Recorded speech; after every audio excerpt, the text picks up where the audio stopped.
Le monde n'oublie pas le génocide rwandais. Chaque année, chaque mois, chaque jour, des reportages, des hommages, des commémorations. Et c'est juste, c'est nécessaire. Mais pourquoi la guerre qui a suivi le génocide rwandais, qui s'est déplacée sur notre territoire, qui a décimé nos familles, nos villages, nos enfants, n'a-t-elle pas la même valeur aux yeux du monde? On parle de minerais, de géopolitique, de pouvoir, mais aujourd'hui, on va parler de quelque chose de plus profond, de plus dérangeant. Et si ce silence, ce mépris, était aussi une question des idées pseudo-scientifiques sur la race et la valeur humaine basée sur l'ethnicité? Nous verrons également comment une théorie erronée, élaborée par un homme nommé Charles Darwin, a eu un impact durable sur l'histoire qui a suivi. Des millions de Congolais, des Bantous, massacrés, violés, déplacés, aucune reconnaissance, aucune justice, aucune mémoire mondiale. Mais pourquoi? Est-ce parce que nos morts ne sont pas convenables, pas assez stratégiques, pas assez visibles? Les Congolais ne méritent pas la même compassion? Pourquoi la sympathie pour la minorité Tutsi et le mépris total pour les victimes non Tutsi de l'Est du Congo? Et enfin, nous verrons ce que le best-seller mondial, la Bible, dit à ce sujet.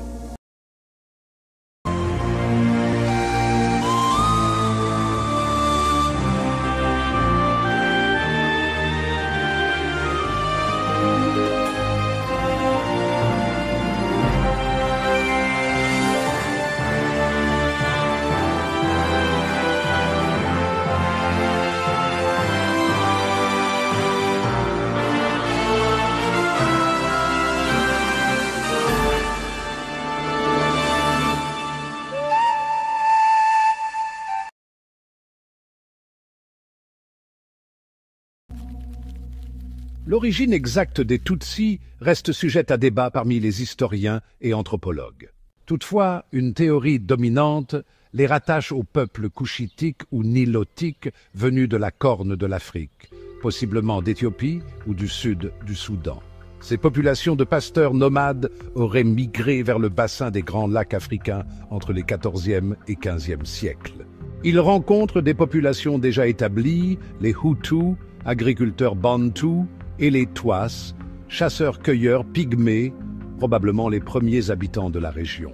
Dès leur établissement, les Tutsis imposent un modèle pastoraliste centré sur l'élevage de bovins, source principale de richesse et de prestige social. Contrairement aux Hutus, qui cultivaient de la terre, les Tutsis s'organisent autour d'une économie du bétail et introduisent une stratification sociale basée sur la possession de troupeaux. Le bétail devient à la fois un outil économique et un levier politique permettant d'exercer un contrôle sur les terres, les récoltes et les alliances. Plutôt que de s'imposer par la force, les Tutsis opèrent une intégration progressive. Grâce à leur richesse et leur capacité d'organisation, ils instaurent une monarchie centralisée dominée par un roi ou mwami. Ce pouvoir s'étend avec le temps, notamment sous des souverains comme Ruganzu Ndori au XVIIe siècle, qui renforcent l'unité du royaume du Rwanda. Le mwami gouverne avec l'aide de chefs locaux Tutsis et impose un système de redevances et corvées aux paysans Hutus. Mais malgré la hiérarchie naissante, les identités restaient encore fluides. Un Hutu pouvait devenir Tutsi par enrichissement ou par service au roi, le processus de Kwihutura, illustrant une société ethniquement imbriquée mais de plus en plus inégalitaire. La publication en 1859 de L'origine des espèces de Charles Darwin marque une révolution scientifique. Sa théorie de la sélection naturelle propose que les espèces évoluent par adaptation à leur environnement. Plus tard, dans son livre « La filiation de l'homme », Charles Darwin soutient que l'homme descend d'un ancêtre commun avec les singes. Il affirme que l'espèce humaine s'est développée par sélection naturelle, comme toutes les autres formes de vie. Ces théories furent rapidement récupérées par des penseurs racistes européens pour justifier la hiérarchie raciale. À une époque où la question de l'esclavage dans la société occidentale devenait un sujet brûlant, où des pays comme l'Angleterre et les États-Unis abolissaient le mâle et libéraient les descendants d'Africains sur leur territoire en invoquant des raisons morales, la théorie de Darwin, telle qu'elle s'appliquait aux humains, encourageait les opinions déjà racistes que la plupart des Occidentaux avaient à l'époque. Les darwinistes sociaux, comme Herbert Spencer, appliquent l'évolution aux sociétés humaines, prétendant que certaines races sont plus évoluées que d'autres, ce qui justifierait la colonisation comme une mission civilisatrice. Au même moment, des explorateurs comme John Hanning Speke formulent l'hypothèse hamitique, selon laquelle les grandes civilisations africaines ne peuvent avoir été créées que par des peuples d'origine caucasienne qu'ils appellent les Hamites. Selon cette théorie raciste, les Tutsis, perçus comme grands, élancés, au nez fin et à la peau plus claire, descendraient des Hamites venus d'Éthiopie, tandis que les Hutus et Twas seraient des Bantous primitifs, moins évolués. Dans l'une de ces propagandes racistes de la fin du XIXe siècle, nous découvrons la vision darwinienne de l'humanité. Au sommet de l'échelle de l'évolution, nous avons bien sûr l'homme blanc. Ce n'est pas surprenant, compte tenu du fait que ce dernier se considérait comme le conquérant des races inférieures par la conquête et l'esclavage. Il est dépeint comme moderne, beau, doté de traits admirables. Ensuite, nous avons le prototype hamitique. Il s'agit du Nilotique, auquel appartient l'ethnie Tutsi, selon les évolutionnistes darwiniens, un être aux traits sculptés et beaux. Viennent ensuite les négroïdes, dont font partie les Bantous ou les Hutus. L'illustrateur s'évertue à démontrer que ce dernier est le plus proche de l'ancêtre primate de l'homme. Ses traits sont faits pour refléter son besoin d'asservissement. Cette vision déshumanise les populations autochtones tout en élevant les Tutsis à un rang racial supérieur, plus proche des Européens, servant ainsi les futurs intérêts coloniaux et missionnaires. Lorsque les Allemands prennent le contrôle du Rwanda à la fin du XIXe siècle, ils optent pour une politique de gouvernance indirecte, favorisant les Tutsis comme intermédiaires locaux du pouvoir colonial. Le Mwami et les chefs Tutsis gardent leurs fonctions, mais sous la tutelle allemande. L'administration allemande justifie ce choix par les stéréotypes raciaux de l'époque. Les Tutsis seraient plus intelligents, mieux organisés et plus proches de la civilisation européenne. Les Allemands introduisent une logique raciale dans le gouvernement, mais sans modifier fondamentalement les structures sociales locales. Toutefois, en consolidant le pouvoir des Tutsis au détriment des autres groupes, ils renforcent des déséquilibres existants. La Belgique, qui succède à l'Allemagne après la Première Guerre mondiale, approfondit l'ingérence raciale dans la structure politique rwandaise. Sous mandat de la Société des Nations, puis comme tutelle des Nations Unies, la Belgique introduit une administration raciale moderne. La Belgique, qui avait déjà colonisé le Congo après avoir récupéré la colonie de Léopold II, le roi voyou, responsable de la mort de 20 millions de Congolais et de la mutilation d'innombrables autres entre 1885 et 1908, a colonisé le Rwanda.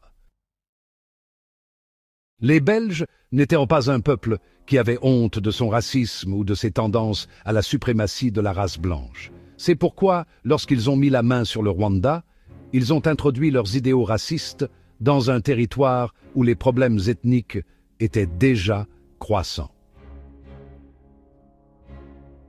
En 1933, les autorités belges imposent des cartes d'identité ethnique, fixant à vie l'appartenance à l'un des trois groupes, Tutsi, Hutu ou Twa, basés sur des critères physiques et familiaux.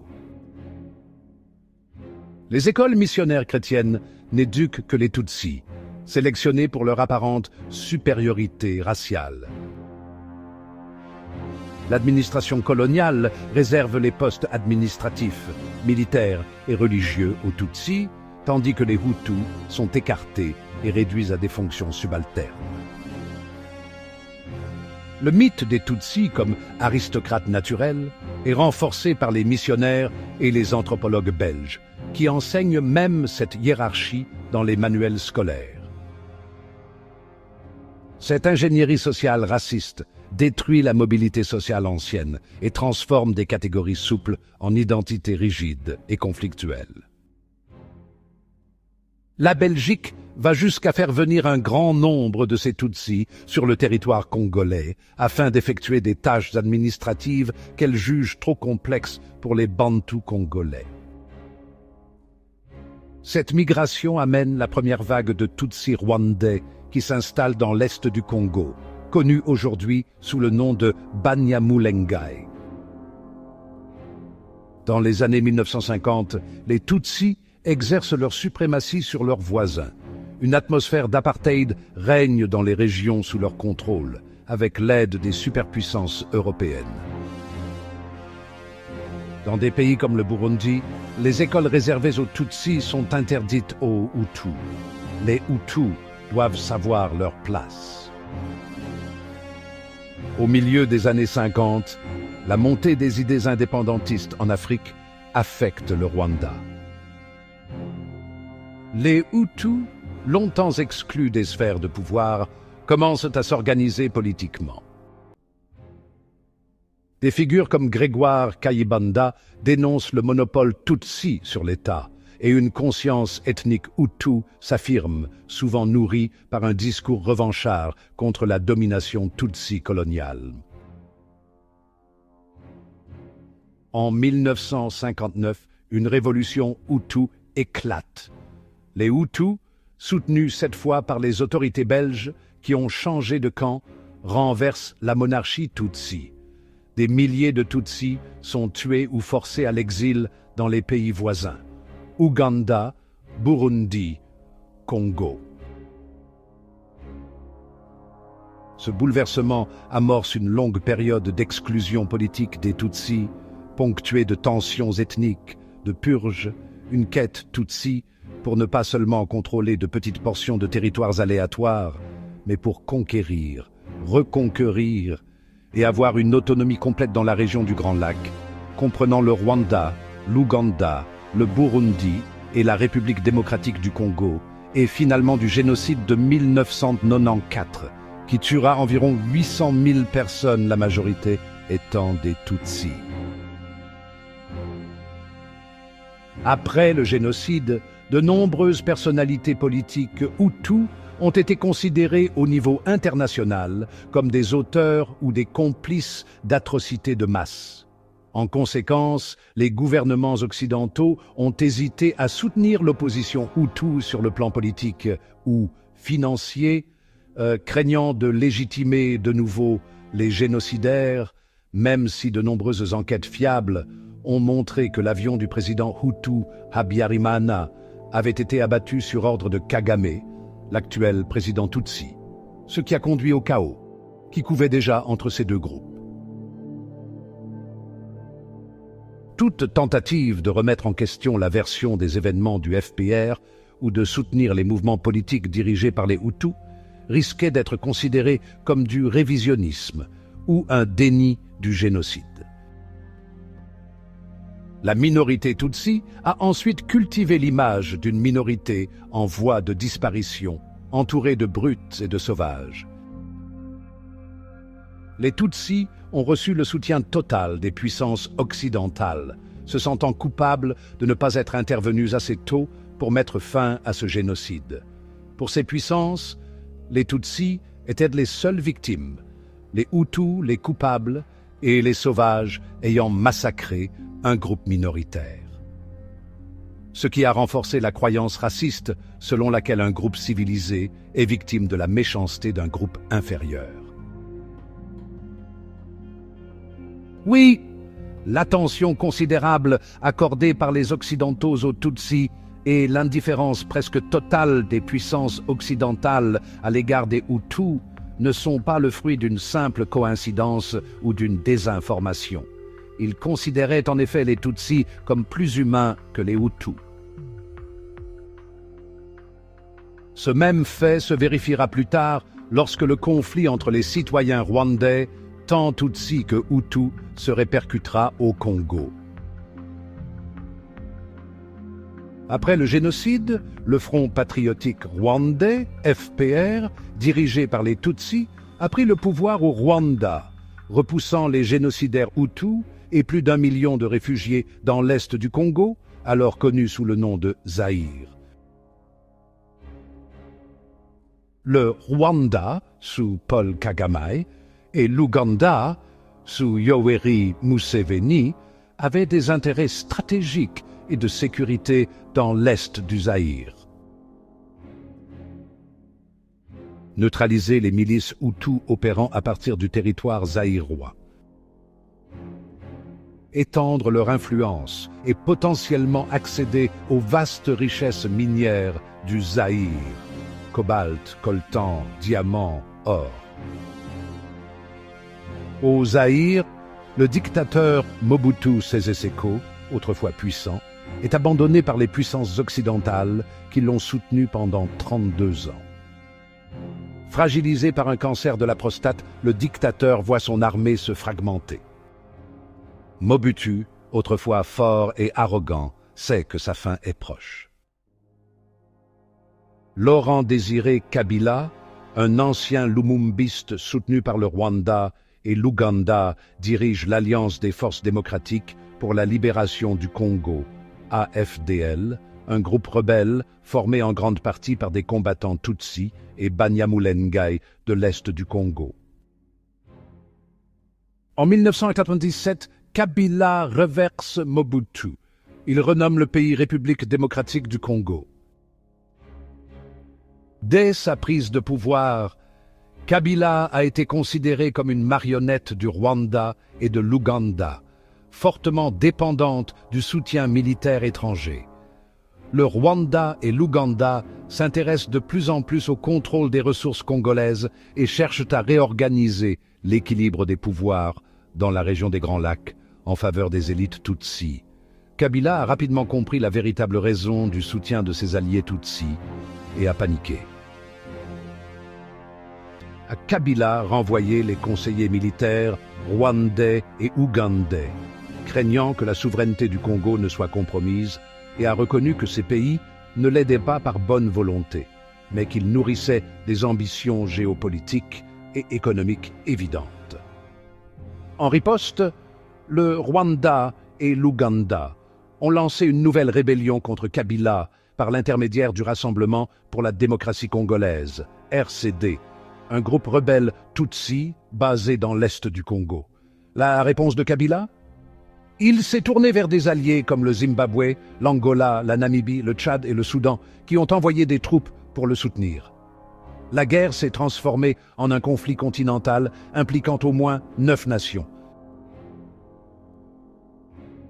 Les régions de l'est du Congo, riches en minerais, sont devenues un champ de bataille, non seulement sur le plan militaire, mais aussi sur le plan économique. L'Ouganda et le Rwanda ont tous deux été accusés de piller les ressources congolaises par l'intermédiaire de rebelles et d'occupations directes. Le 18 janvier 2001, Laurent Kabila est assassiné dans son bureau. Beaucoup soupçonnent, et cela sera confirmé par la suite, que Kagame et Museveni, avec le soutien des puissances occidentales mécontentes de la défense acharnée des richesses du Congo par Kabila, sont derrière ce meurtre. Très rapidement, le prétendu fils de Kabila, un ancien enfant soldat inexpérimenté ne parlant que le swahili, est placé à la tête de la nation la plus riche du monde, avec la bénédiction de Kagame, de Museveni et des élites Tutsi. En 2003, la guerre que le Rwanda et l'Ouganda ont menée contre le Congo prend officiellement fin, entraînant des pertes incalculables pour le Congo. Cependant, officieusement, le Rwanda maintient une présence sur le terrain, affirmant que, bien qu'il ne soit plus en guerre contre le Congo, il poursuit la traque de ses compatriotes rwandais de la classe Hutu qui vivent désormais sur le sol congolais et dans des camps de réfugiés, et dont beaucoup sont membres des FDLR, Forces démocratiques révolutionnaires de libération du Rwanda. En vérité, Kagame, avec la force des puissances occidentales et ses alliés du Grand Lac, pille le Congo tout en se cachant derrière la menace des FDLR. Leur soutien aux groupes rebelles transforme l'Est du Congo en une zone de bain de sang.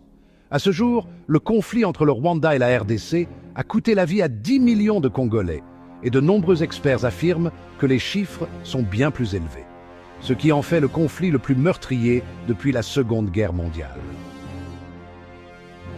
Conscient de ces vérités, le monde occidental a embrassé Kagame plus que quiconque parmi les dirigeants africains et l'a propulsé au rang des figures telles que Mandela et Sankara. Revenons maintenant à notre question initiale. Pourquoi le génocide de plus de 10 millions de Congolais depuis la fin des années 90 ne provoque-t-il pas les mêmes réactions que celui de centaines de milliers de Tutsis?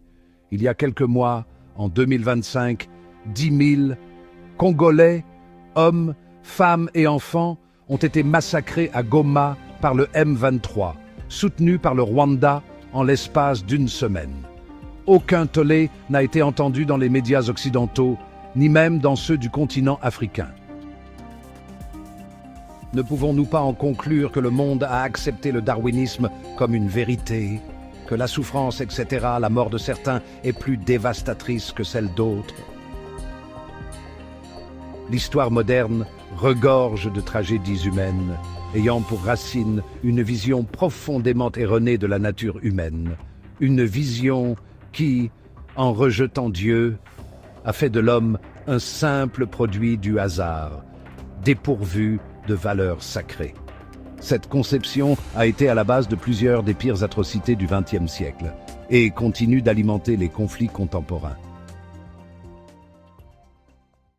Adolf Hitler, fervent lecteur de Darwin et de ses successeurs comme Herbert Spencer, a appliqué la sélection naturelle aux sociétés humaines. Il croyait en la supériorité biologique de la race aryenne et en l'élimination des plus faibles pour purifier l'humanité. L'Holocauste, avec plus de 6 millions de Juifs exterminés, sans compter les Roms, les handicapés, les homosexuels et d'autres. Il a utilisé une science dévoyée pour justifier une idéologie de mort.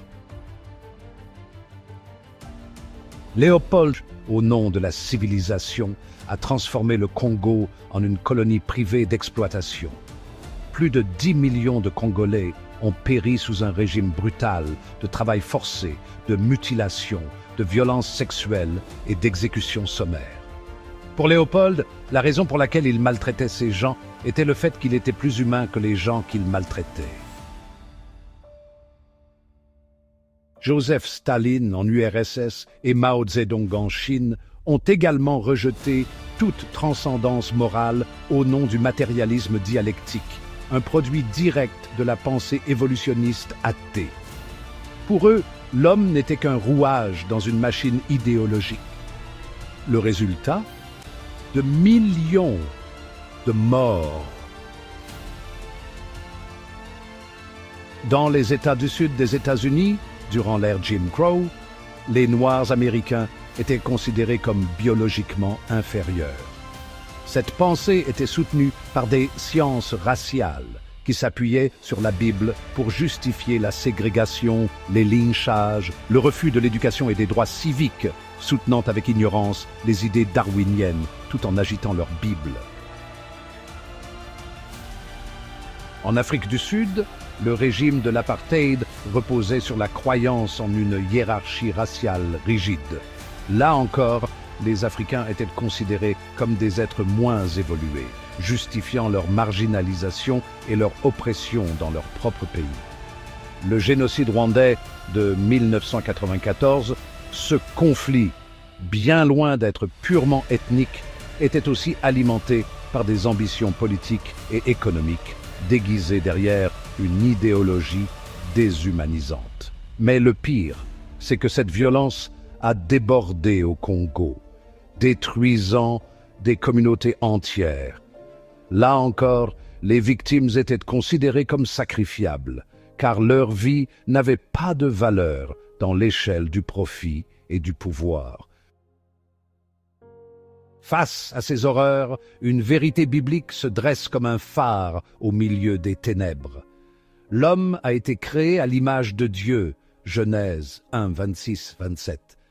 Cette réalité donne à chaque être humain une dignité inviolable, indépendamment de sa race, de son statut social ou de son origine. Chaque être humain est tissé dans le ventre de sa mère par la main même de Dieu. Jésus-Christ, en s'incarnant, a donné une valeur infinie à la condition humaine. Il n'est pas mort pour une race ou une élite, mais pour toute l'humanité. Jean 3, 16. Même dans le monde scientifique, de plus en plus de voix s'élèvent pour souligner les limites de la pensée matérialiste. Des biologistes, des physiciens et des philosophes comme Francis Collins, John Lennox ou Alvin Plantinga affirment qu'une explication purement naturaliste ne peut rendre compte de la conscience humaine, de la moralité, ni de la complexité de la vie. L'ordre, la beauté et la rationalité de l'univers pointent vers un créateur intelligent.